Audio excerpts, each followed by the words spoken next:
we are going to talk about the overrated cards of Festival of Legends. In other words, these are the cards that the community and often myself rated really highly during the review season. We thought they were going to be amazing 4-star, 5-star cards, but in reality, so far, they have not performed. Does that mean they'll never perform?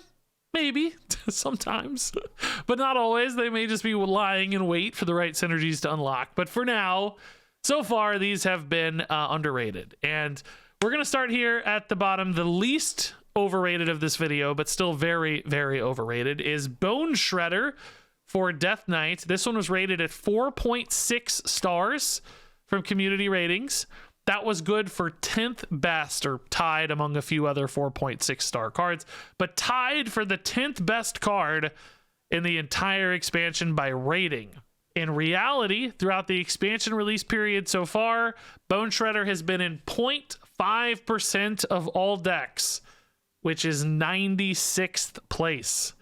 So it's fallen from 10th for expectations down to 96th for reality. And in case you're thinking, oh man, maybe it's really good in Death Knight, it's not. It's only in 1.6% of Death Knight decks. So even when you slice out Death Knight specifically, which will be relevant sometimes for like Warrior cards, for instance, it might look really bad, but they're good in Warrior, just Warrior's weak or whatever. Not the case for Bone Shredder, of course. Death Knight's really good, and Bone Shredder still not seeing play. So I actually gave Bone Shredder 3 stars. I was not quite as high on Bone Shredder, which frankly is still overrating it at this rate. This is very much looking like a 2-star card at the moment. But despite Death Knight's dominance, Bone Shredder just didn't get there. I think personally, like the kind of Death Rattle-y package in Death Knight, at least like the Death Rattle synergy stuff with Cage Head and some of the higher cost Death Rattle synergies just didn't make sense when everybody's playing way faster for unholy decks, smorking you out with small Death Rattles. This guy wants bigger, meatier, more substantial Death Rattles because it has this corpse cost. So you want to make sure if you're spending 5 mana, you get something substantial out of it. When all of your deck is full of little garbage Death Rattles, it doesn't feel very good to attach those to a 5-cost stick. You know, you're kind of playing a premium for mana costs for a pretty weak Death Rattle in that case. So, you know, he's sort of tied to these higher cost fates and higher cost cards, which for Death Rattles right now just don't make sense. If you're playing late game Death Knight stuff, you've got like either, you know, burst damage or board lockdown and frost, or you've got crazy, you know, life gain, crazy value generation in blood. So Death Rattles just didn't really make sense. Maybe a lower corpse cost would feel better. I mean, it would definitely help, but I actually don't think that would fix the card, frankly. I think the problem is he's best when he has high cost Death Rattles, and high cost Death Rattles take forever to get online. Because if you want to play a Cage Head, it takes still, you know, whatever, 8-9 mana to play a Cage Head. Is it 9 mana? I don't remember. 9 mana or whatever to play a Cage Head. And then you want to play this after that, you know? So you've got like this unfolding kind of... It's really hard to get to that stage of the game. So ideally, if you had some really insane 4-cost Death Rattle, you could play this on curve, that would be perfect. So that might be a space if a really powerful 4-cost Death Rattle, some kind of crazy egg card or something. Even eggs aren't great because you got to proc those. But you know what I mean? Something that was really good in that mid-game section that would allow Bone Shredder to get that value sooner would really, really help. Doesn't really fit in either package. Now, that said, I'm very sad because I freaking love pandas. I love pandas in Warcraft. We don't see nearly enough pandas in Warcraft. This is one of the few awesome looking panda cards, and so far he's not getting played. So I don't have a lot of hope for this one personally. I don't think the stars are going to line for like the perfect Death Rattle for him or whatever. All right, so next up is the Brass Elemental for Shaman. This one is rated at 4.0 stars, which was good for 35th place in the expansion. So a top 35 card would normally be the sort of thing you like expect to get played a little bit, you know, like it's showing up in some decks. In reality, of course, as you can see, Brass Elemental was in 0.2% of decks for 124th place. So basically in the bottom 20 cards, not the top 35. That again is an enormous difference there. What is that, like 89 spots difference, I think, for the Brass Elemental. Did I do that math right? 65, Yeah, 89. Okay, yeah. I'm so smart. Look at me doing math. And if you're thinking, oh, well, maybe Shaman hasn't gotten there and the Brass Elemental would be better. And Shaman still in less than 5% of Shaman decks. And that is, remember, still very, very low. So even when you slice out an underperforming class, which Shaman's okay because of Totem Shaman right now, it still doesn't, it's not like it's, you know, performing in a bad class. It's not performing in Shaman at all. I was not high on this card. Again, I gave this one 3 stars. I was not in love with the Brass Elemental. I think Hearthstone these days is such a synergistic game, and the game is so much about packages and like these really refined synergies and these game plans that are all playing within each other and really connected. And it's like Totem Shaman, for instance, right? You have to have everything playing towards totems, and there's not a lot of room for general utility cards because you need to make sure you're hitting the most powerful things you can in sequence, interacting with each other. They have to all sync up. And when you have a card that's way over here that's not syncing up with that game plan, it tends to get left out. It, you know, in a vacuum, yeah, it does a lot of cool stuff. In Arena, maybe, like, yeah, it does a lot of cool stuff. But when you're talking about like good meta decks, they need really locked in synergies and game plans. So the Brass Elemental, you know, nothing wrong with it. You know, it looks better than a lot of cards we've seen in the past in Hearthstone. It's just not a synergy fit. There's no reason. It doesn't stand out in any one given direction. Jack of all trades, master of none sort of scenario. By the way, these first 2, I was a little more directionally correct than the community, but don't worry, I'm going to be plenty wrong later. They're coming. My failures are coming. Just be patient. I do remember getting some flack. I remember specifically a couple of people saying like, this is going to be the best card of the expansion sort of stuff. I fell for that trap already previously in a set with that Paladin card, the pure Paladin card guy, the kind of Ziliaxy guy, the elitist snob. Like, I fell for the trap on this card for the same kind of reasons previously. And I liked this one even better because it had lifesteal. I thought that was going to be more relevant. This card's got, you know, played just the tiniest little bit here and there in some pure Paladin decks. But it kind of had the same problems, right? It just didn't really directionally do anything great. It was just kind of average everywhere. And that really hurts. Like and subscribe to keep up to date with Regis's garbage takes. Amen to that. Thank you. I do need that. Yeah. All right, let's move on. Next up is the Hollow Technician. This one was given 4.4 stars. Good for 18th place. So a top 20 card. Kind of crazy. And in reality, played at 112th place. So big fall off. Each one of these is going to have a bigger drop there, by the way. That's how they're in this order. If I did the math right. Anyway, so what is that? 94 spots. 94 spots difference here for the Hollow Tech. So an enormous drop off. And you might be saying, well, wait, Regis, Mage isn't very good. It's a Mage problem. It's not a Hollow Technician problem. But even within Mage, this is only in 4.5% of Mage decks.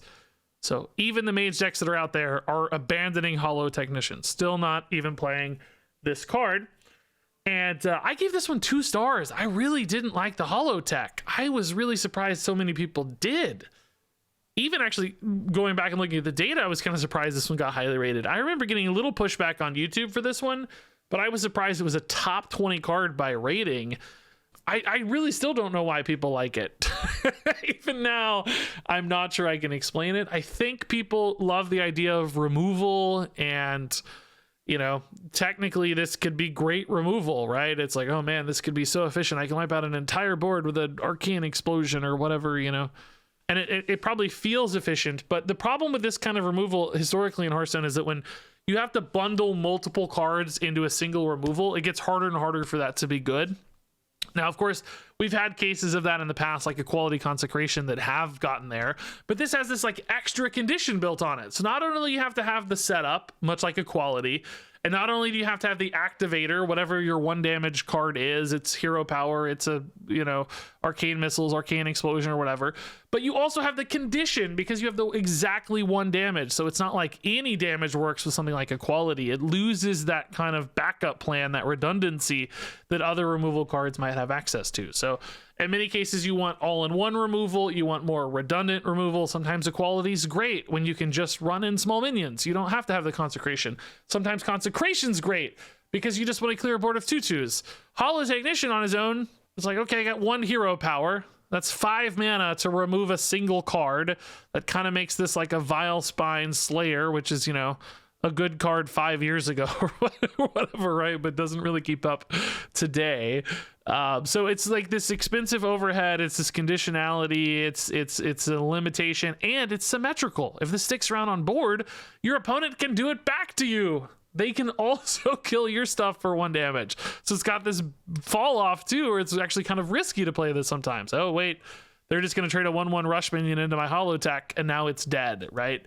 To me, it was like a stacking list of problems with this card. I mean, of course, I guess if the exact right kind of follow-up card came along, Arcane Explosion type thing that was super cheap, maybe this gets there, but I'm still not hopeful. I don't really see this one turning around, frankly. And it really surprised me people were so in love with it in the first place.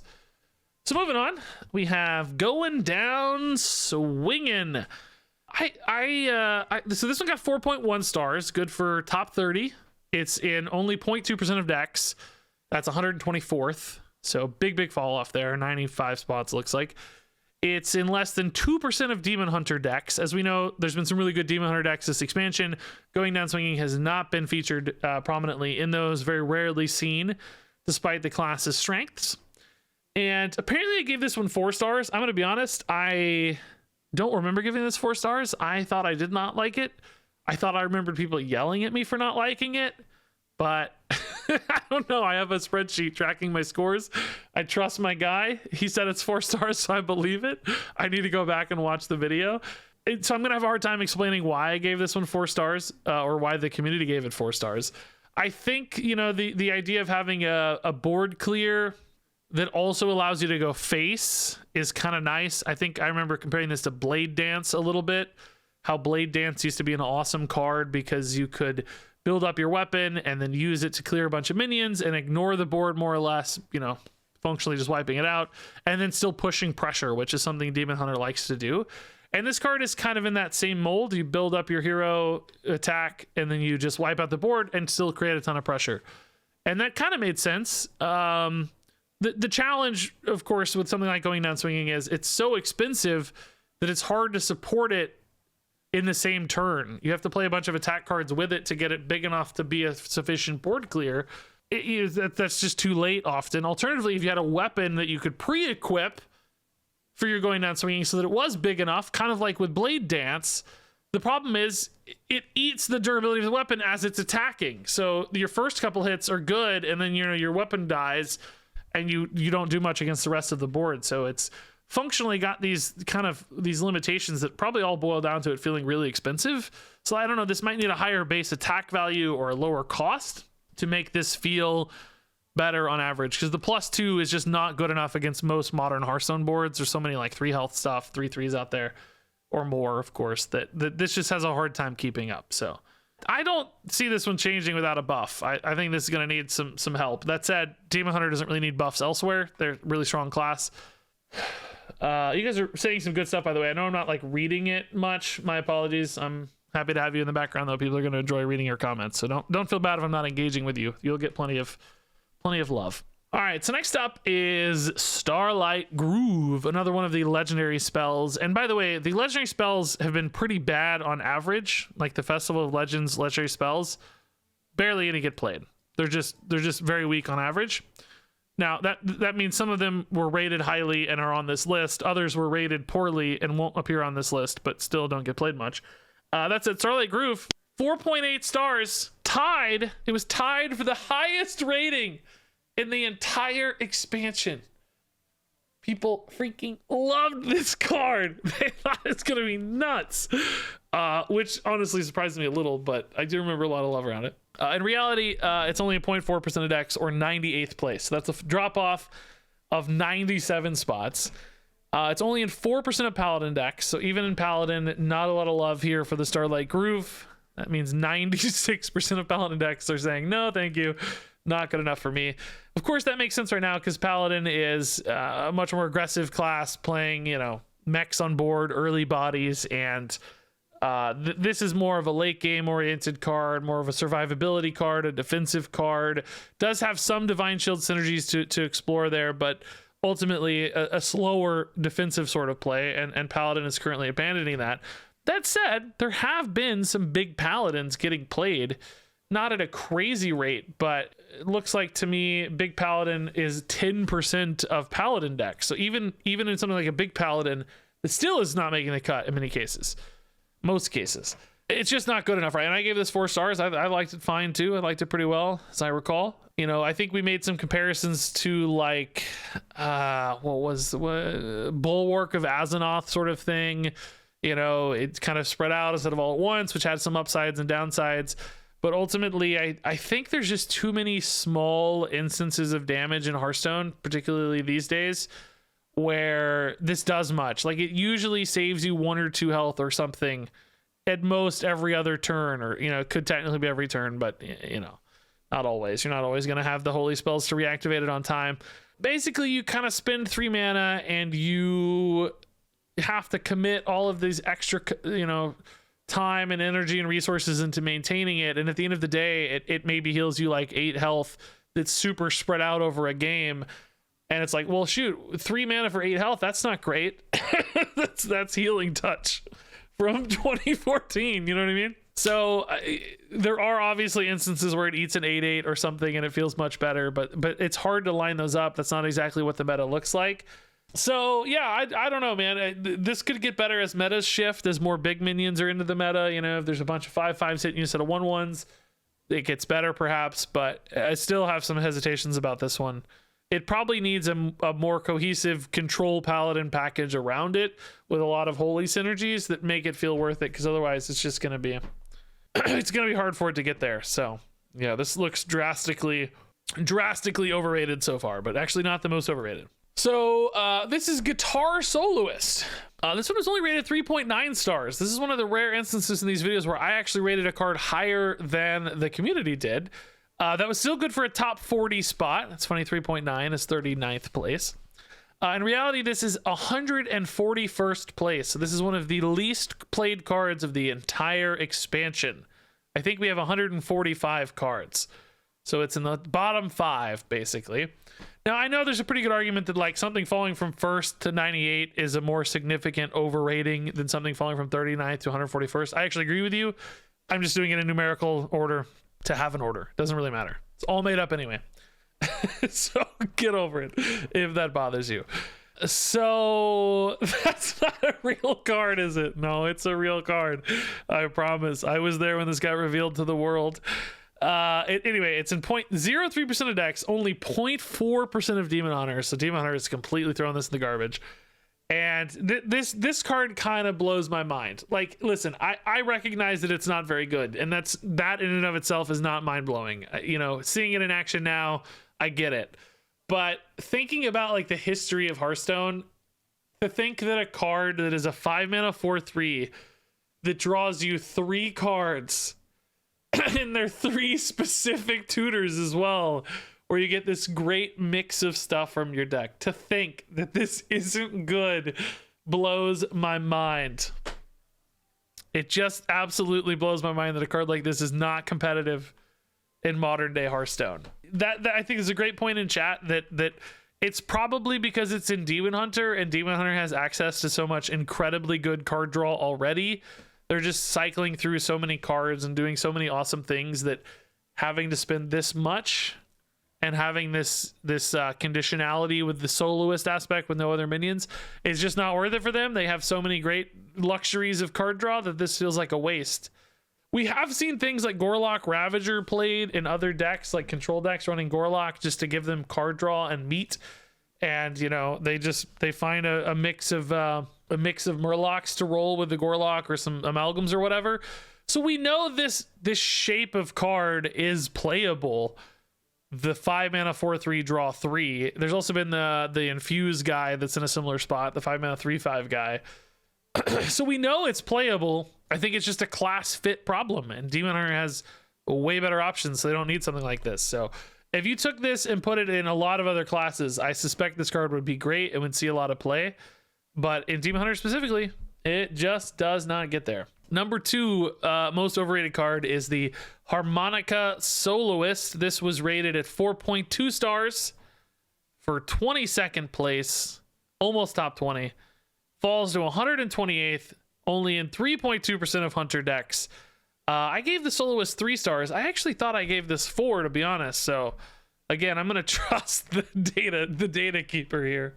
I don't know if he's in chat. He is sometimes. I'm gonna trust him. I thought I gave this 4 stars, to be honest, but yeah, not holding up to that 4.2 star rating. Certainly, this is barely seeing play at all, and I really thought it might, because it is a faster card. You know, it's 3 mana. You get a body down. You get a secret out of it, so it's got some tempo there. That lined up with a lot of things I thought Hunter would want to do. You know, aggressive stat line is a 4/2, get some chip damage sometimes, get a really disruptive secret on demand. But ultimately, it might be the fact that this is a soloist and the fact that you have to have no other minions for this one to feel worth it. And Hunter is a deck and a class that is so good at playing to the board early and getting those early minions down that this card just never actually hits. And when it does hit, you're not playing with initiative and playing as the beatdown. So it probably feels less good that this is a 4/2. You'd probably rather be a 2/4 to help you kind of protect your, or sort of swing the board back in your favor, have some stickiness. So it's like it's aggressively focused, and it wants to push, and it wants to trade, and it wants to be ahead from a stat line standpoint. But from an effect standpoint, it actually kind of wants to be behind. And those things, I think, go at odds a little bit. So I bet a stat shift on this card would have actually helped. Or I personally thought it was going to help and be good for Hunter, but I didn't really think about it from a board and initiative standpoint as much as I should have. So Hunters right now are just doing faster things. They got a lot of 1-drops. They're playing Batty Guests and Trinket Trackers and Slither Spears, and this guy's just not hitting, so they don't need him. That might mean this card is kind of condemned. I don't know if this one's going to get there with this current stat line. I think the soloist here might just fall off. So, what's the most overrated card in Festival of Legends? It's this guy. And again, subjectively, I think you have to say Starlight Groove is the most overrated. Falling from first to the 100 basically is really overrated. But numerically speaking, this is 123 spots difference, falling from 20th place down to 143rd, which is basically last. There's 145 cards, so we got 2 cards worse than this one. But absolutely not being played. Eye of Shadow, people liked a lot. They thought Lifesteal's great. Hero having Lifesteal's great. Demon Hunters love attacking. You're going to heal so much. And in reality, of course, you don't need to heal if you're just killing the opponents before you take damage. Which sounds like a meme, but it's true. Demon Hunter just kills you. They don't need to heal. Why would you heal if you're just killing the opponent first? They're playing so much faster, doing so many cool things. You don't need to fall back to plans like this. Not to mention, I think right now, Demon Hunter doesn't have as many great weapon-based or attack-based buffs. They used to have much more access to many more cheap attack buffs that are a little bit harder to get access to nowadays. I had one other really interesting thought. What was that? I lost it. Demon Hunter has access to such a good healing package already with Unleash Fel. This having Lifesteal and access to the 3-mana spell damage card. That's basically a board clear that fully heals you anyway, so that you don't really need something like Eye of Shadow. It's, getting this up to like 6 to 8 healing is a lot of work, whereas Unleash Fel is a thing you love to do anyway, because you just wipe the entire opponent's board, you deal face damage, and you heal 20. So Eye of Shadow just does not compete with the kind of healing output of other things that Demon Hunter has access to. So even when they do need to heal, why use this, right? So yeah, this would be the most overrated card of the expansion numerically.